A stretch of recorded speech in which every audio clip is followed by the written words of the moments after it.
See a very simple way of solving the problem. Emotional detox through bodywork. Human body has 30 trillion cells.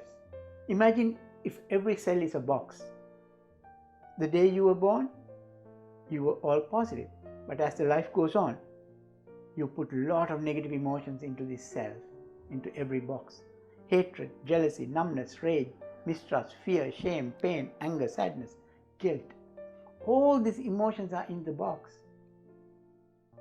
Imagine if each cell is a box and at birth full of positivity, and as you grow up it gets full up with negative emotions.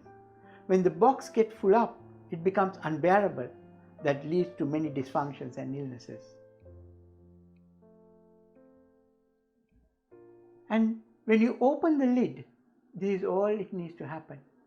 Just help the person to open the lid. When you open the lid, the negative emotions come out from the box.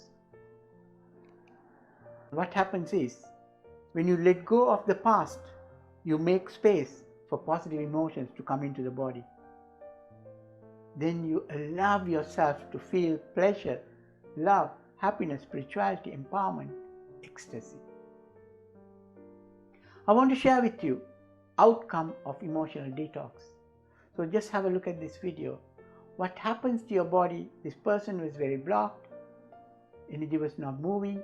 After few sessions of the body work that I do, you don't even have to touch this person to allow the energy to move.